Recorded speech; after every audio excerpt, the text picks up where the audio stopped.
Ok, ya estamos acá. El conocer esta parte de la política económica y de la economía política nos va a servir a nosotros entonces para entrar ya de lleno a la parte de la teoría económica, en la cual nos va a nosotros a empezar, vamos a empezar a estudiar y a entender un poquito cómo son todos estos procesos ya dentro de la vida laboral. Ya empezamos a verlo más que todo desde ese punto de vista y desde el punto de vista económico. Ya no lo vamos a ver en otros aspectos, solo a nivel económico, en cuanto al dinero, al manejo. Por eso es que en la primera presentación que nosotros tuvimos fue lo que es el origen y la esencia del dinero. Y que el día de hoy pues teníamos que haber visto lo del sistema financiero. Vamos a ver que en la próxima clase, a ver si está Néstor. Hoy solo mujeres nos conectamos, ya se dieron cuenta. ¿Qué les habrá pasado a los varones? A mí se me hace que debe haber algún partido, fíjense, que por eso es que no están aquí. Nosotros de mujeres no vemos mucho fútbol. Bueno, dentro de la teoría económica que ya vimos nosotros la primera parte con nuestra compañera Catherine, que era el origen y esencia del dinero, pues ya empezamos a ver que esta teoría monetaria empieza más o menos desde el siglo XIX. No fue en el 16 donde empiezan las corrientes económicas, sino fue en el siglo XIX. En el siglo XIX estamos hablando que es más o menos dentro de la teoría, las corrientes económicas, si no fue en la marxista, fue en la neoclásica, ¿no? Entonces, en esa nosotros ya podemos ver que la teoría monetaria empieza a surgir, a existir, porque necesitamos nosotros empezar a entender cómo dar ese manejo de dinero. Ah, cuando vimos en la presentación de la clase pasada, vimos que la moneda se empezó a dar, por ejemplo, con los granitos. En unos lados fue el granito de café, en otros fueron unas conchitas que eran la que nos ayudaba a nosotros a poder hacer el cambio, los famosos trueques que dejaron de existir, ¿verdad?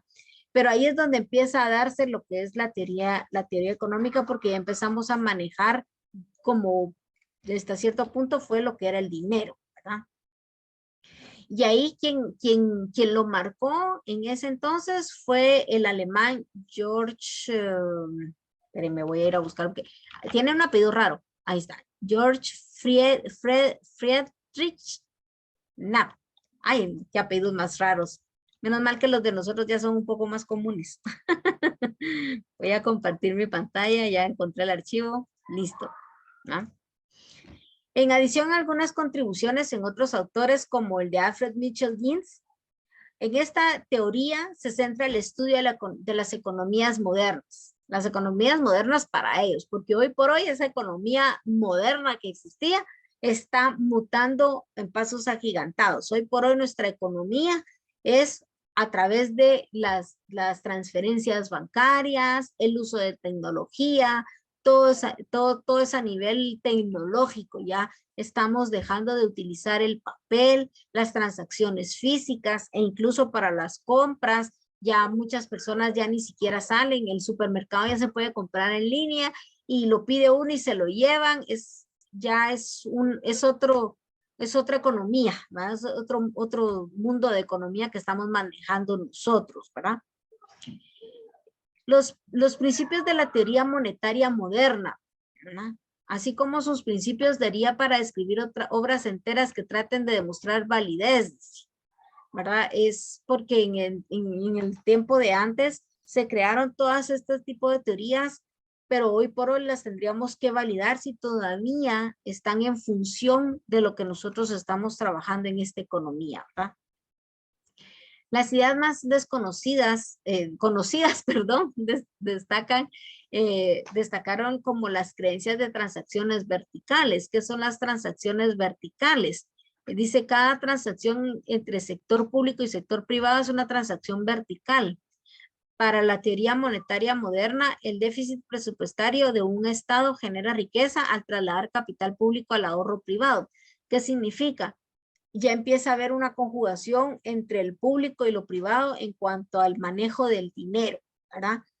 Nosotros sí hacíamos inversiones en los bancos y los bancos utilizan ese dinero para hacer otro tipo de transacciones que entra de la forma general y manejos con el Estado, ¿verdad? Eh, pues tenemos aquí varias ideas que nosotros podemos ir leyendo para poder ir entendiendo, pero me voy a enfocar mucho en los tipos de interés. De acuerdo, de acuerdo con la teoría monetaria, los tipos de interés se basan en un objetivo establecido. Dichos objetivos se logran a través de la intervención del Banco Central de la banca comercial. Los intereses aquí en Guatemala son bien marcados en el sistema bancario. Cuando nosotros hacemos un ahorro, nos dan una tasa de interés pequeña, pero cuando nosotros adquirimos un préstamo, nos dan una tasa de interés mucho mayor. ¿Por qué? Porque en el proceso que maneja el banco, debe dar certeza y seguridad a las personas que invierten para que sepan que ese dinero no se va a perder, ¿no? Entonces, en los préstamos, cuando prestan dinero que no es del banco, es de nosotros mismos que estamos invirtiendo acá, generan esa tasa de interés porque es el costo de riesgo que ellos tienen de prestar un dinero que no es de ellos y que cuando lo reclame el cuentaviente lo podamos devolver. Entonces, esas tasas de interés están reguladas a través de la Superintendencia de Bancos. La Superintendencia de Bancos es la encargada de verificar que todo el sistema financiero aquí en Guatemala funcione y funcione de forma coherente y de forma legal. Estamos mezclando política económica con economía política en esa parte. Entonces es donde nosotros tenemos que ir viendo cómo nos va aplicando a nosotros, qué aspectos debemos de considerar, por ejemplo, a nivel de personal o a nivel laboral. Si lo vemos desde el punto de vista laboral, por eso es que las empresas buscan bancos donde puedan invertir sus fondos y que tengan buenas tasas de interés.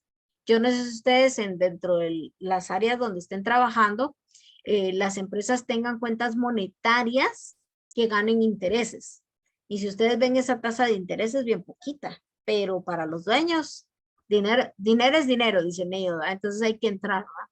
Ahí es donde vamos viendo toda esta regularización de las tasas de interés. El sistema financiero es el que nos va a beneficiar a nosotros para poder manejar ese dinero que tenemos de una mejor manera y poder y evitar aquello que sucede para muchas empresas que gastan y gastan y a veces no se dan cuenta y terminan desmonetarizándose y ya no pueden continuar con su operatoria del negocio. Y entonces empiezan a adquirir los famosos préstamos y hay que tener mucho, mucho cuidado con eso, ¿verdad? Tenemos los defensores de la teoría monetaria. Muchos economistas a lo largo de la historia se han apoyado con esta teoría para argumentar sus teorías. Por esta razón, muchos han sido los economistas que la han defendido ante otros que por el contrario la cuestionaban y criticaban. Entre los más destacados que defienden la teoría se encuentran los siguientes: Randall Bright, Stephanie Kelton, William Black, Michael Hudson, James Kenneth, Human Mirsky y Rohan Gray, ¿verdad? Aquí habla de James Kenneth y que no confundamos con su padre John Kenneth, porque este señor no era de los que defendían la teoría monetaria, ellos eran él el contrario. No había conflicto entre padre e hijo ahí para ver cómo se manejaban estas teorías, ¿verdad? Al igual que tiene defensores, la teoría monetaria cuenta con muchos detractores que no creen en su aplicación, como lo menciono de John Kenneth. Entre los detractores se encuentran destacados los economistas del premio Nobel Paul Krugman, Robert Murphy, Thomas Paley, entre otros muchos economistas. Ellos creían que la teoría monetaria sostiene una idea correcta al considerar el déficit y la deuda como una herramienta del Estado y no como un posible problema. Para muchas personas el tener déficit y deudas es algo negativo. El Estado hoy por hoy tiene muchas deudas y principalmente internacionales y es un déficit que muestra en la economía nacional. Eso para muchos es problema y para otros dicen no. ¿Por qué? Porque estoy trabajando con dinero ajeno, no, ni siquiera estoy trabajando con mi propio dinero, no estoy perdiendo mi propio dinero. pero desde el punto de vista internacional, ya viéndolo a través de otros países, pues nosotros por eso somos considerados como países subdesarrollados, porque no estamos explotando nuestras realidades. ¿Qué es el dinero? ¿Por qué cuando hablamos nos referimos al dinero? ¿Qué funciones cumple? ¿Cuáles son sus propiedades?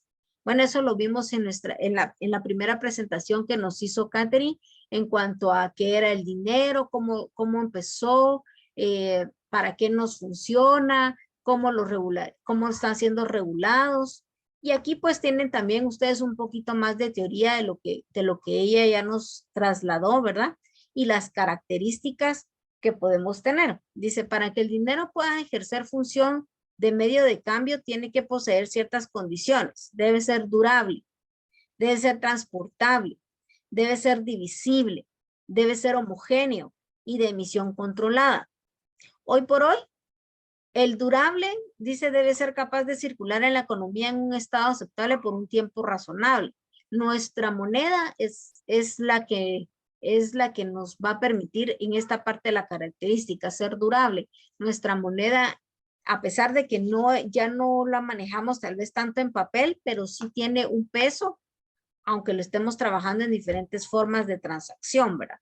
Transportable, dice. Los tenedores deben de poder transportar con facilidad dinero con un valor sustancial. Anteriormente hablábamos del ganado, después empezamos a ver que era muy difícil transportar y a que había que alimentarlo, todavía había que gastar para eso, decía mamá. Entonces, hoy por hoy el transporte de nuestro dinero es mucho más fácil e incluso ya no transportamos efectivo, muchos transportamos el dinero plástico, dice las famosas tarjetas, y ahora ni eso, todo es a través de transacciones, ¿verdad? Para aquellos, así como estamos, no sé quiénes han recibido esos memes en el Facebook donde dice, desde que aprendí a hacer transferencias, ahora no tengo ni un centavo, porque de veras que aprendimos a transferir el dinero y ahora cuando sentimos ya no nos queda dinero. También tenemos que empezar a aprender a manejarnos en esa parte. Ya dejó de ser transportable porque ahora lo hacemos desde esa manera, ¿no? Divisible, debe subdividirse en pequeñas partes con facilidad sin que se pierda su valor. Bueno, ya vemos nosotros las formas de división que tenemos aquí en Guatemala. Todavía existen los centavos, los 5 centavos, los 10, y todo eso lo podemos hacer divisible. E incluso las personas cuando ponen sus precios deben de tener en consideración ese tipo de moneda que nosotros estamos manejando todavía. No podemos decir vale 72 centavos o 72 centavos y medio porque no tenemos medios centavos. Anteriormente existían los medios centavos. Hoy por hoy ya no existen los medios centavos. Muy bien, Emily, no tengas pena. Ya ahorita vamos a concluir con la clase. Entonces tenemos aquí una historia de la reforma monetaria de Guatemala, que es la que nos va a interesar a nosotros para saber todo lo que es parte de la teoría económica y que yo les voy a pedir que le den lectura para que el próximo día de clase nosotros hagamos una plática acá de qué es lo que ustedes entendieron para retroalimentarnos y llenarnos todos en cuanto a esta información, ¿no? No sé si tienen alguna dudita o consultita con respecto a lo que estamos viendo el día de hoy. Ok, tenemos pendiente esta presentación. Si en caso nuestro compañero no se presenta el próximo día de clases, voy a hacer yo la presentación del sistema financiero. Perdón, ¿cómo era el nombre de la clase? El sistema financiero que tenía él para que continuemos con nuestros temas. Nos vamos a quedar hasta aquí al día de hoy porque ya esta media hora era para la presentación y no quiero adelantarme más allá de eso para que las presentaciones estemos en unísonos, ¿verdad? Entonces, si no tenemos alguna dudita o consultita, nos vamos a quedar hasta aquí el día de hoy. Y nos vemos entonces el próximo domingo. Que tengan un excelente día. Feliz día, licenciada. Feliz día, licenciada. Gracias igualmente. Chao.